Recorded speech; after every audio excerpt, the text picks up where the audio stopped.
안녕하세요. 요즘 디지털 오션 주가 이거 심상치 않다는 얘기 많이 들으셨죠? 특히 지난 8월에요. 그 2분기 실적 발표하고 나서 무려 46%나 올랐어요. 와, 근데 이제 곧 11월 5일이잖아요. 3분기 실적 발표가 코앞인데 이러다 보니까 기대감이 더 커지는 것 같아요. 그래서 오늘은 바로 이 디지털 오션, 티커는 DOCN이죠. 이 회사를 좀 더 깊숙이 한번 파볼까 합니다. 여기가 주로 중소기업들, 그러니까 SMB 고객들 대상으로 클라우드 컴퓨팅 서비스를 하는 곳인데요. 최근에 인공지능, AI 쪽으로 사업을 확장하면서 시장에서 아주 그냥 뜨거운 관심을 받고 있거든요. 지금 시가총액이 한 36억 달러, 그 정도 됩니다. 이번 시간에는 도대체 왜 디지털 오션에 이렇게 관심이 쏠리는 건지, 특히 AI 관련 사업 잠재력은 어느 정도일까? 그리고 곧 있을 11월 5일 발표, 이 3분기 실적이 과연 어떤 의미를 가질지 여기에 좀 집중해서 파헤쳐 보겠습니다. 이 회사 성장 가능성에 대한 흥미로운 분석들이 꽤 있더라고요. 그 논리를 한번 같이 따라가 보시죠. 11월 5일 발표 이후에 주가가 더 오를 수도 있다? 뭐 이런 예측도 있는데 그 근거가 뭘지 궁금하네요. 자, 그럼 한번 제대로 시작해 볼까요? 먼저 디지털 오션이 정확히 어떤 회사인지부터 좀 확실히 해두는 게 좋겠어요. 우리가 보통 클라우드 시장 하면 뭐 아마존 웹 서비스 AWS나 마이크로소프트 애저 이런 정말 큰 회사들이 딱 떠오르잖아요. 그렇죠. 이런 회사들은 주로 정말 큰 기업 고객들, 엔터프라이즈 고객들을 놓고 아주 치열하게 경쟁하고 있죠. 근데 디지털오션은 좀 방향이 달라요. 스타트업이라던가 아니면 중소기업처럼요. 상대적으로 규모는 좀 작지만 아주 명확한 타겟 시장에 딱 집중하고 있습니다. 바로 이 점이 디지털오션의 가장 큰 차별점이라고 할 수 있을 것 같아요. 사실 그렇죠. 중소기업 고객들 입장에서는요. 너무 복잡하고 비싼 기능보다는 가격이 합리적이면서 투남하고 또 꼭 필요한 기능만 딱 모아놓은 맞춤형 서비스. 이게 훨씬 중요할 수 있거든요. 디지털 오션은 그래서 사용하기 아주 쉬운 대슈보드를 제공해요. 기술 인력이 좀 부족한 중소기업이라도 큰 어려움 없이 클라우드를 이용할 수 있게 돕는 거죠. 네, 바로 그 점이 중소기업 고객들한테는 아주 결정적인 매력 포인트인데요. 아시다시피 대부분의 중소기업들은 재정적으로나 기술적으로 자원이 좀 한정적일 수밖에 없어요. 이런 상황에서 디지털 오션처럼 가격을 딱 명확하게 제시하고 또 사용자 편의성에 초점을 맞춘다? 이런 접근 방식은 상당히 매력적일 수밖에 없죠. 뭐 AWS나 애저 같은 거대 기업들한테는 어쩌면 좀 작은 고객일 수도 있지만 디지털 오션한테는 이들이 핵심 공략 대상인 셈이에요. 시가총액 한 36억 달러 규모의 회사가 이 틈새 시장에서 이렇게 확실한 자리를 잡아가고 있다는 건 상당히 주목할 만한 부분이라고 생각합니다. 자, 여기서부터가 정말 흥미로운 포인트인데요. 디지털오션이 단순히 그냥 중소기업 시장에만 딱 머무는 게 아니라는 거예요. AI 분야로 서비스를 아주 공격적으로 확장하고 있다는 점입니다. 특히 여기서 주목할 점은요. 뭐 엄청난 예산을 가진 대기업뿐만 아니라 중소기업들도 충분히 접근할 수 있는 말 그대로 합리적인 가격의 AI 솔루션, 이걸 제공하는 데 힘을 쏟고 있다는 겁니다. 좀 구체적인 예를 들어볼까요? 디지털오션은요. 엔비디아나 AMD 같은 최고 성능의 GPU 칩 있잖아요. 이걸 갖춘 데이터 센터를 운영해요. 그런데 보통 클라우드 기업들이 뭐 수백 개, 수천 개 GPU를 그냥 통째로 빌려주는 방식과는 좀 다르게 디지털오션은 고객이 단 하나의 GPU부터 시작할 수 있게 해요. 그리고 필요하면 용량을 조금씩 늘려갈 수 있는 이걸 부분 용량, 영어로는 fractional capacity라고 하더라고요. 이런 서비스를 제공합니다. 이게 왜 중요하냐면요. 예를 들어서 웹사이트에 고객 맞춤 상품 추천 기능 이런 거 넣고 싶어하는 중소기업들 있잖아요. 아니면 고객 문의에 답하는 간단한 챗봇 같은 거 운영하려는 곳들도 있을 거고요. 이런 기업들한테는 처음부터 엄청난 돈 들여서 GPU 클러스터 빌릴 필요 없이 딱 자기가 필요한 만큼만 빌려 쓰면 되니까 AI 도입 문턱이 확 낮아지는 거죠. 네, 맞아요. 그리고 기술적인 지원 부분도 좀 눈여겨볼 만해요.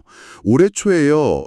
그라디언트라는 클라우드 기반 작업 공간을 새로 내놨는데 이게 또 괜찮습니다. 개발자들이 여기서 오픈 AI의 GPT 모델이나 뭐 엔트로픽의 클로드와 같은 이미 성능이 검증된 최첨단 거대 언어 모델, LLM이라고 하죠. 이런 것들을 아주 쉽게 가져다가 활용할 수 있도록 지원해요. 그러니까 복잡한 설정 같은 거 없이 바로 AI 소프트웨어 개발에 착수할 수 있으니까 개발 속도를 정말 획기적으로 단축시킬 수 있는 거죠. 그뿐만이 아니죠. 이 그라디언트 플랫폼은 또 자체적인 AI 에이전트를 훈련시키는 데도 사용된다고 하더라고요. 근데 실제로 이 플랫폼의 AI 관련 사용량이요. 올해 1분기에서 2분기 사이에 거의 2배 가까이 증가했대요. 와, 이건 정말 폭발적인 성장세인데요. 그래서 다가오는 11월 5일 실적 발표에서 이 그라디언트의 성과나 아니면 AI 서비스 전반에 대한 더 구체적인 수치가 나올지 굉장히 궁금해지는 부분입니다. 현재 기술 산업 전체를 뒤흔드는 가장 강력한 트렌드가 AI라는 걸 생각해 보면요.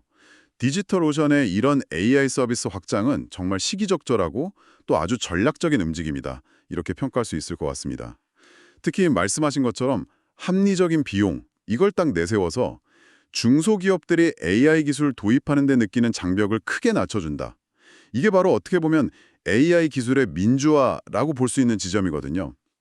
기술 혜택을 더 넓게 퍼뜨린다는 의미가 있는 거죠.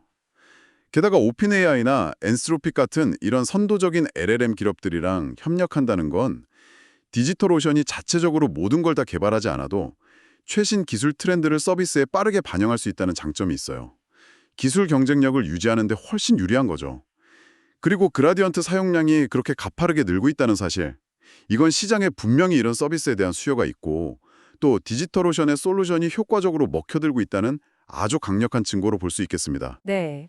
그럼 이제 아마 가장 궁금해하실 부분일 텐데요. 재무적인 측면으로 한번 넘어가 보죠. 지난 2분기, 그러니까 올해 4월부터 6월까지 디지털오션의 매출은 2억 1,870만 달러를 기록했습니다. 작년 같은 기간이랑 비교하면 14% 성장한 수치예요. 근데 여기서 진짜 놀라운 점은요.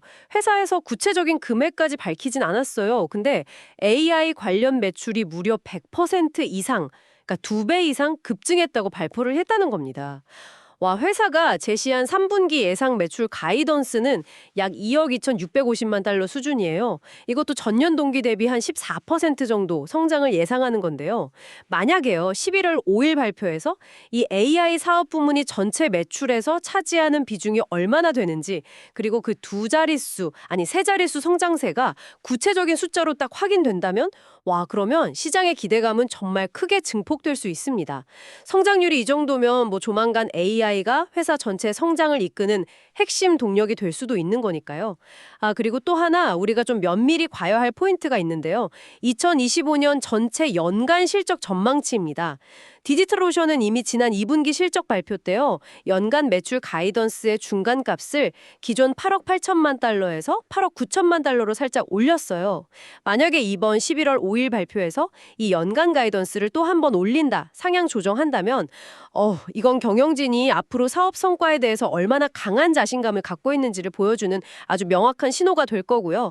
당연히 주가에도 상당히 긍정적인 영향을 미칠 수 있겠죠. 네, 맞습니다. 이 재무 데이터들을 이렇게 쭉 들여다보면요. 역시 AI 관련 매출의 그 폭발적인 성장이 가장 눈에 띄는 핵심이에요. 만약 이 성장세가 앞으로도 꾸준히 유지될 수만 있다면 이건 뭐 디지털오션이라는 회사의 성장 스토리 자체를 완전히 바꿔놓을 수 있는 그야말로 게임 체인저가 될 잠재력이 있는 거죠. 그리고 말씀하신 것처럼 회사가 스스로 실적 전망치를 이렇게 높여 잡는다는 건 미래 성장에 대한 경영진의 확신을 시장에 보여주는 아주 중요한 시그널입니다. 가치평가, 그러니까 밸류에이션 측면에서도 상당히 좀 흥미로운 지점들이 보이는데요. 아까 8월 이후에 주가가 46%나 올랐다고 하셨잖아요. 그런데도 불구하고 현재 주가 매출 비율, PS 레이시오라고 하죠. 주가를 주당 매출액으로 나눈 값인데 이게 4.7배 수준에 머물러 있어요. 이게 어느 정도 수준이냐면요. 디지털오션이 2021년에 상장한 이후에 기록했던 평균 PS 비율이 한 8.3배 정도였거든요.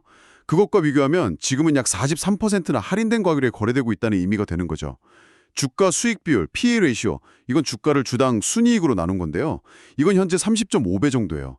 이것도 한번 비교해 볼 필요가 있는데 아마존이나 마이크로소프트 같은 쟁쟁한 기술주들이 포함된 나스닥 100 지수 있잖아요. 이 지수의 평균 PE 비율이 대략 한 33.2배 정도 됩니다. 그러니까 디지털오션의 PE는 시장 평균보다도 오히려 낮은 수준이라는 거죠. 성장성에 대한 기대감을 생각하면 좀 의외일 수도 있는 부분이에요. 그런데 여기서 더 주목해야 할 점이 있습니다. 디지털오션은 올해 상반기 딱 6개월 동안에요. 주당 순이익 EPS로 0.77달러를 벌어들였어요. 이게 작년 상반기에는 0.35달러였거든요. 비교하면 2배 이상 늘어난 수치입니다. 엄청난 이익 성장 속도죠. 만약에 3분기에도 비슷한 속도로 이익 성장을 계속 이어갔다면 11월 5일 실적 발표 이후에는 이 PE 비율이 현재 30.5배보다 훨씬 더 낮아질 거예요. 그러면서 더 매력적으로 보일 가능성이 충분히 있습니다. 따라서 여러 가지 평가 지표들을 종합적으로 이렇게 살펴볼 때 현재 디지털오션의 주가가 그 안에 담겨있는 성장 잠재력, 특히 AI 분야에서의 폭발적인 성장 가능성에 비해서 여전히 좀 저평가되어 있을 수 있다. 이런 분석이 힘을 얻고 있는 거죠. 그리고 이것이 바로 일부 분석가들이 11월 5일 실적 발표를 계기로 주가가 추가로 상승할 수 있다고 예측하는 핵심적인 근거 중 하나가 되는 겁니다. 역사적 평균이나 시장 평균 대비 할인율, 그리고 가파른 이익 성장, 이 모든 게 결합된 결과라고 볼 수 있겠죠. 자, 그럼 지금까지 나온 이야기들을 한번 명료하게 정리해 볼까요? 분석에 따르면 다가오는 11월 5일 3분기 실적 발표 이후에 디지털오션의 주가가 상승할 가능성이 있다. 이런 예측이 나오고 있는데요. 그 근거를 크게 세 가지 축으로 요약할 수 있을 것 같아요. 첫 번째는 아까 살펴봤듯이 아마존이나 마이크로소프트 같은 거대 기업들하고 정면으로 딱 부딪히기보다는 중소기업, SMB라는 명확한 틈새 시장에 집중하면서 독특하고 안정적인 시장 지위를 확보했다는 점. 이게 첫 번째고요. 두 번째는 바로 이 중소기업 고객들을 타겟으로 해서 합리적인 가격의 AI 솔루션을 아주 시에적절하게 제공하면서 매우 빠른 성장세를 보이고 있다는 점이죠. 특히 그 AI 관련 매출이 100% 이상 증가했다는 부분, 이건 정말 인상적입니다. 그리고 세 번째는 이런 강력한 성장 잠재력에도 불구하고 현재 주가 수준을 보여주는 여러 가치평가 지표들이 여전히 매력적인 구간에 머물러 있다. 이런 분석입니다. 네, 여기서 정말 흥미로운 건요. 이 세 가지 요소들이 어떻게 서로 딱 맞물려 돌아가면서 긍정적인 시너지를 만들어내고 있는가 하는 점이에요. 중소기업이라는 명확한 고객층, 후에게 AI라는 강력한 성장 엔진, 왓을 합리적인 가격과 사용 편의성으로 제공하는 전략, 딱 떨어지죠. 그리고 이런 전략의 성공 가능성이 실제 재무지표의 개선, 그리고 상대적으로 낮은 밸류에이션 지표로 나타날 수 있다는 기대감. 이것이 바로 해당 분석들이 제시하는 상당히 설득력 있는 논리 구조라고 할 수 있습니다. 디지털오션의 성장 스토리가 그냥 막연한 희망이 아니라 구체적인 전략과 또 초기 성과에 기반하고 있다는 점을 보여주는 거죠. 물론 이 모든 긍정적인 시나리오는 한 가지 아주 중요한 가정 위에 서 있긴 합니다. 바로 11월 5일에 발표될 3분기 실적이 시장의 높은 기대치를 만족시키거나 혹은 그 이상을 보여줘야 한다는 점이죠. 특히 AI 관련 매출 성장세가 얼마나 지속 가능한지, 그리고 전체 이익 개선에 얼마나 기여하는지, 이게 관건이 될 겁니다. 실제 결과는 발표 당일까지 기다려봐야 알 수 있겠죠. 네, 오늘 저희는 디지털오션이라는 아주 흥미로운 기업을 함께 깊이 파고 들어봤습니다. 중소기업에 특화된 클라우드 강자로서의 입지를 다지면서 동시에 AI라는 새로운 성장 날개를 달고 비상할 준비를 하고 있는 모습인데요. 매력적인 가치평가 지표까지 더해져서 11월 5일 실적 발표 이후 주가 상승 가능성에 대한 분석이 나오는 배경을 자세히 살펴봤습니다. 평소 클라우드 컴퓨팅 시장의 변화나 특히 중소기업들의 AI 기술 도입 현황, 혹은 성장 가능성이 높은 기술주 투자 분석에 관심이 많으셨다면 오늘 나눈 이야기들 속에서 몇 가지 흥미로운 포인트를 발견하셨을 거라 생각합니다. 여러분께서는 오늘 이야기 중에서 어떤 부분이 가장 인상 깊게 다가오셨나요? 여기서 한 걸음만 더 나아가서 생각해 볼 질문이 있는 것 같아요. 만약에요, 분석가들의 예측대로 11월 5일에 정말 긍정적인 실적이 발표되고 주가가 상승한다고 한번 가정해 봅시다. 그러면 단기적인 움직임 너머에 있는 더 큰 그림은 과연 무엇일까요? 장기적인 관점에서 봤을 때 디지털오션이 추구하는 이런 AI 기술의 민주화 전략이 있잖아요. 그러니까 더 많은 중소기업들이 AI로 활용할 수 있도록 지원하는 이 접근 방식이 과연 현재 소수의 거대 기업들이 압도적인 영향력을 행사하는 이 클라우드 시장의 경쟁 판도를 의미 있게 바꿀 수 있을까요? 또 반대로 생각해 볼 수도 있습니다. 만약 이번 실적 발표에서 AI 관련 성장세가 시장의 높은 기대에 좀 미치지 못한다면 디지털오션은 어떤 위험에 직면하게 될까요? 중소기업 시장 자체의 성장 한계라든가 혹은 거대 기업들의 공격적인 가격이나 경쟁 같은 그런 잠재적인 위험 요인들을 미리 점검해 보는 것도 균형 잡힌 시각을 위해서 필요할 것입니다. 오늘 함께한 탐구는 여기까지입니다. 다음번에는 또 다른 흥미로운 주제를 가지고 여러분을 찾아뵙겠습니다.